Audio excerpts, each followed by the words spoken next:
lendo aqui o Voloshinov, a gente também... Eu trouxe aqui para vocês... tá aqui. Eu trouxe para vocês aqui um livro da professora Eliane Marques da Fonseca Fernandes, ela na condição de organizadora do livro. O livro se intitula Gêneros do Discurso, Refletir e Refratar com Bakhtin. Então tem um texto aqui, ele foi escrito pela Luana Alves Luterman e pelo Agostinho Potenciano de Souza. O título do texto: A Leitura em Outra Dimensão, Outdoors com Efeito 3D. Dentro deste artigo, vamos colocar assim, existe uma parte muito interessante que eu faço questão de ler para vocês e que tem relação aqui com Zygmunt Bauman, naquela questão da modernidade líquida que ele fala. Vamos lá. Vivemos uma sociedade líquido-moderna, como Bauman, 2007, constata e nos auxilia a compreender as situações do cotidiano, em que a cultura é um efeito favorável às pantomimas, às plasticidades morais e físicas, ao culto da felicidade por meio do consumo e à obsessão pelos moldes dos corpos perfeitos. Esses valores ideológicos permeiam enunciados dialogicamente em contraposição. É nesse processo social que se situa o indivíduo, como afirma Bakhtin Voloshinov, 1981, página 58. Aspas.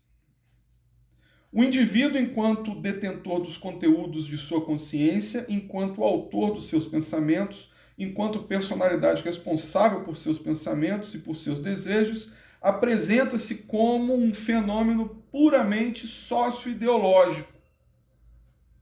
Fecha aspas. O eu é feito do que é o outro, o social. Então isso vai ao encontro do que eu acabei de dizer para vocês aqui em termos da coletividade. Vamos lá, agora uma parte muito importante. Essa modificação constante provoca atitudes responsivas de aproximação e, no embate dos interlocutores, de afastamento dos indivíduos em relação aos valores que se redefinem inexoravelmente a cada enunciação. Não há permanência prolongada e fixa de valores sociais, assim como os gêneros são cada vez menos estáveis.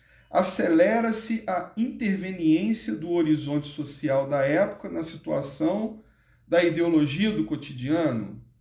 Diminui a distância entre a responsividade dos indivíduos e a presença determinante das esferas que definem o horizonte social.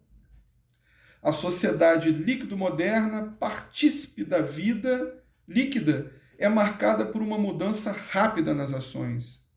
A reciclagem de costumes e comportamentos é parte do imediatismo exigido pela facilidade de acesso e ausência de fronteiras que a globalização proporciona. Então, esta parte aqui eu acho muito interessante porque ela expõe de uma forma, digamos, acadêmica, tudo o que eu venho colocando aqui para vocês. Essa situação da facilidade, como que a facilidade ela pode tornar as coisas, na verdade, mais complexas. É um excesso de dificuldade camuflada.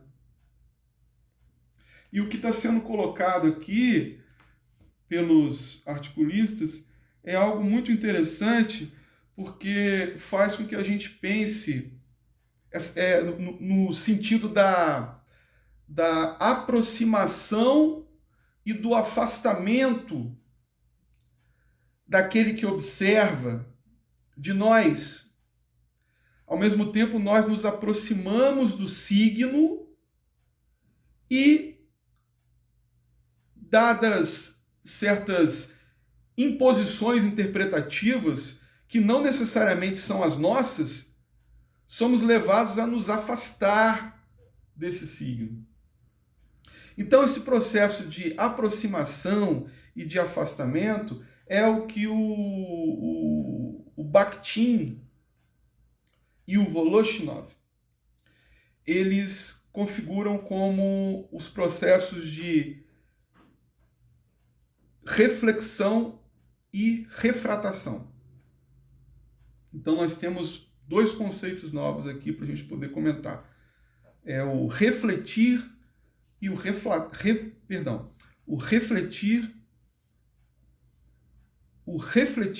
e o refratar, né? Então, o refletir é o seguinte, o signo, ele reflete, o signo, ele passa para nós um significado, uma significância. Não nos esqueçamos, né?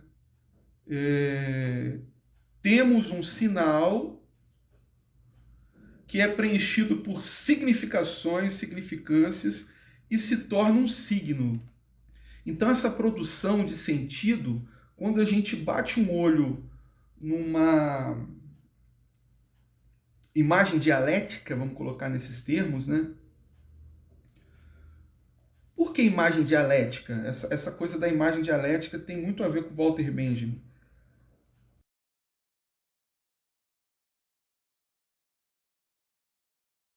A imagem, ela tem que ser dialética, porque existe um trânsito ali de informações, uma troca de informações entre quem observa e quem é observado, entre quem observa e aquilo que é observado. Não nos esqueçamos daquele texto bacana demais do Didi Huberman, o que vemos, o que nos olha. O que vemos, o que nos olha. É como se a obra de arte devolvesse a nós aquele olhar que lhe atribuímos. Isso tudo é um processo de reflexo. Está ocorrendo um reflexo. A obra de arte, ela reflete algo a nós. Então, quando a gente recebe este reflexo, o processo que ocorre logo após é o da refração. O que seria essa refração?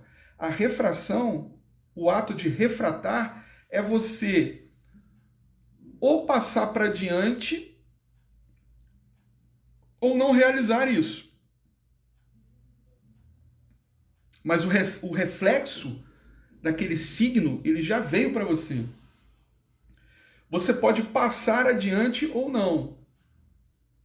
Esse ato de refratar, ele é muito interessante, porque ele pode ser algo positivo ou negativo em relação àquilo que estamos assimilando.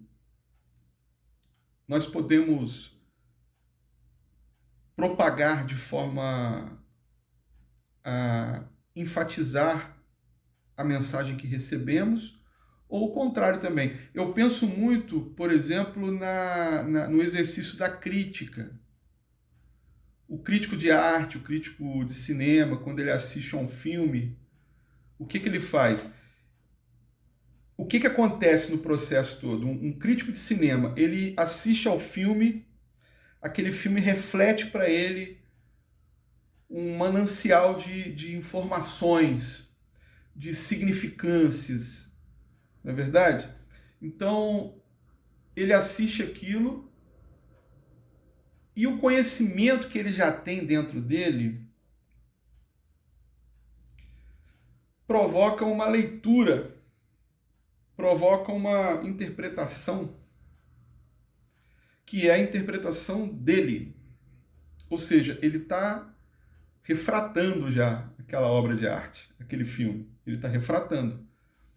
Aí o que ele faz? Ele escreve a crítica. A crítica foi benéfica, ele adorou o filme, foi uma crítica positiva. Ele refratou uma informação positiva acerca daquele signo que ele interpretou. Ele escreveu uma crítica não muito boa. Ele também fez o mesmo processo. Então, o ato de refratar, o leitor faz isso. O leitor, ele divulga aquilo que ele percebeu. Quando a gente chega num museu e nos deparamos com uma obra de arte, sei lá, um quadro do Gauguin, eu olho para o Gauguin e digo assim, nossa, não gostei desse pintor. Ele, sei lá, me pareceu estranho. Eu gosto mais do Van Gogh.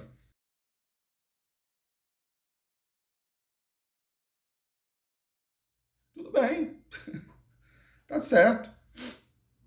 Só que o simples fato de você ter dito eu não gostei do Gauguin, isso representa um ato de se refratar um reflexo. Quando eu refrato esse reflexo, eu estou colocando para fora a minha interpretação acerca daquela representação.